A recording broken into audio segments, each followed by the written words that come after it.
Before I begin, I'd like to ask a question. You don't need to answer it. I just ask that you think about it while I have your attention, and maybe we'll come back to it by the end.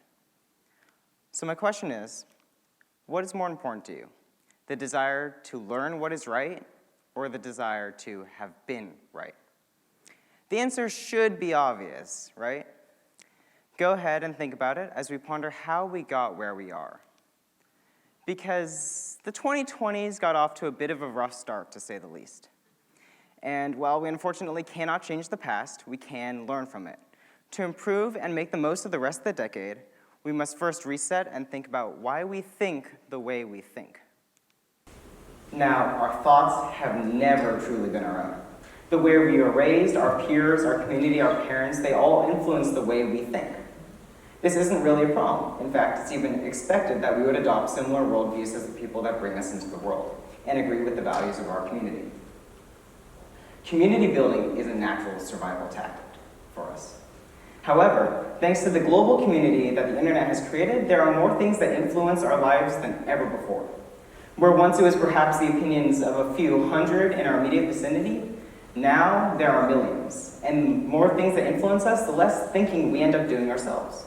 Think about it. How often do you see a hooking headline while scrolling through Instagram and accept it as fact without bothering to read an article or check a source? We look to product reviewers and influencers on YouTube to dictate our own opinions on products and healthy lifestyle choices. Everything on social media fights for our attention, and it's the algorithm that caters to us what it predicts we want, so positive engagement of the platform is maintained. Amazon tells you what to buy next, Gmail gives you suggestions on how to write an email, Facebook and Instagram bombard us with ads we've told these systems we like. How often do you recommend a YouTube video you actually disagree with, or a meme in your feed you don't find fun? Well, what's wrong with it, you might ask? Why would I want to use a platform that doesn't learn to give me what I want? Think about how much trust we've subconsciously placed in these algorithms that are not designed for us, but to exploit us and make advertising companies money. But it's worse than that. To direct all the blame towards social media corporations ignores the fact that the way we as individuals use social media is exactly how you'd expect us to use it. The algorithms only amplify a pre-existing problem in the human condition, our perceived rightness. Community building is everything online. Perhaps the greatest benefit of social media is reserved for those who have been isolated their entire lives, finally finding out that there are people out there just like them. Marginalized groups have been able to build communities and a shared voice like never before thanks to the internet. But this digital community building is indicative of a larger issue, confirmation bias. Confirmation bias is the fundamental filter through which we see the world. It is our natural tendency to actively seek out and people and information that already reinforce our prior beliefs. We're doing this all the time, and it's only perpetuated by the internet.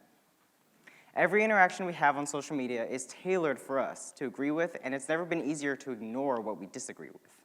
An easy example is the specialized results Google autofill provides based on your past search history.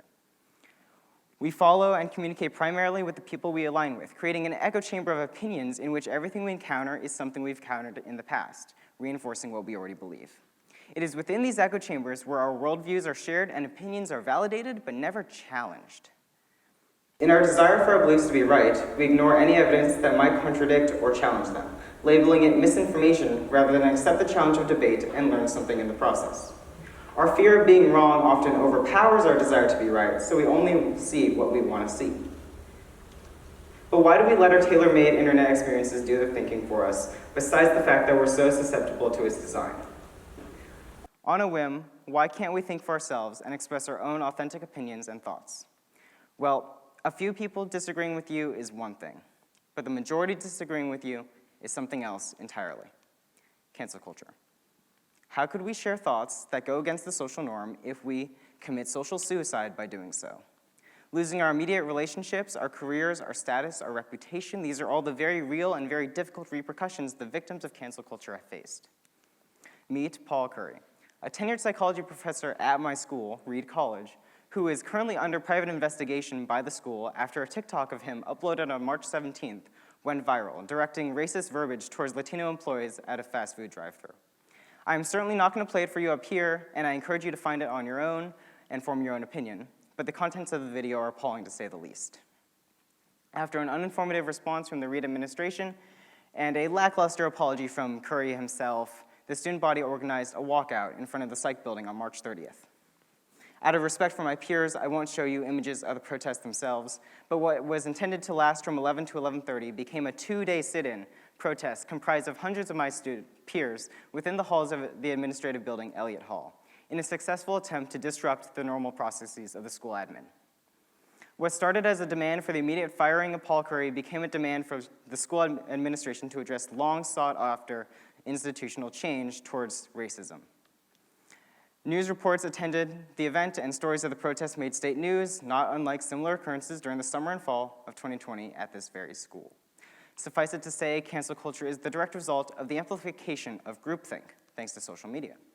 Coined by Yale research psychologist Irving Janis in 1972, groupthink is the psychological desire to maintain harmony or cohesiveness within the group by rapidly coming to an agreement without critical analysis. AKA, we conform to the group to avoid conflict with the group, regardless of our personal beliefs. Janis argues that such behavior leads to irrational or dysfunctional decision-making outcomes because less diversity of opinions are contributed or considered in the decision-making process. For the Paul Curry situation, admin's response to the video and lack of transparency towards the investigation left a sense that the administration was not getting anything done, thus their demand for his immediate removal from the Reed faculty. In a vacuum, cancel culture fulfills the very real need of a society, keeping people accountable. But where is the line between keeping people accountable and serving as judge, jury, and execution? Undoubtedly, there are a multitude of problematic behaviors and opinions within our society that we must work to iron out. But is social exile the right way to go about doing so? As Janis points out, the guilty until proven innocent mentality of mob justice is reactionary and desires immediate action, but is also so often unfair to the accused, leading to punishments that do not fit the crime. Due process takes time so that mistakes can be avoided and that all facts can be judged in an unbiased and civil setting. A fair trial is the difference between justice and chaos. While I certainly condone Curry's actions, it is unfortunate that the long-term social and reputational damage has already been dealt, regardless of the results of the ongoing investigation, thanks to the nature of cancel culture. So the question is cancel culture a sufficient method to keep people accountable? No. Where cancel culture fails as a means of accountability is its lack of consideration towards social reintegration. Is the society we want to build one in which we cast out individuals that have differing opinions and harmful behaviors, or one in which education and reform allows all members of society to coexist? What we forget is just how easy it is to become the very thing we hate. A cosmic shuffle of the deck resulted in the community you were born into and the beliefs you adopted. Raised one household over, and who knows who you would have been and what you would have believed. Put yourself in their shoes and you quickly realize how unfair it is to believe we know all we need to know about someone solely based on their worst moments or when they're caught off guard. We've all hurt people, said things we regret, and made mistakes. To believe that we haven't or never will is a lie, and to assume others aren't as complex as we are is disrespectful to the human experience. Learning from our past is part of who we are, and there's a difference between being corrected on your mistakes and being cast out because of them. It is important to note that cancel culture and activism are not the same. Thanks to groupthink, much of the activism today stems from the fact that we are so terrified of being canceled ourselves that we conform to the popular belief. While true activism operates regardless of public pressure and throughout time, performative activism follows the waves of the current social movement trends. Made easier because it doesn't take much for individuals to contribute. A repost, an unfollow, a downvote, a comment. We sacrifice little to simultaneously ruin the lives of those we disagree with and obtain our desired sense of contribution to the collective. Worse still is that lack of participation in this public stoning is also looked down upon. As someone who did not personally partake in the sit-ins, I faced many difficult conversations having to defend myself. If you're not participating the way we are, you must not care enough, or come to the sit-in or you will support racists. Of course, this sentiment is not universal across all activists, but is simply the result of society believing so strongly in its decision that anyone that doesn't entirely agree with it is also a threat. But what does this mean for us? Now more than ever, standing out from the crowd and being different, something we tell our kids all the time, has very real social ramifications. The internet has taken the complex human experience and believes it can be simplified into something black and white, good and evil.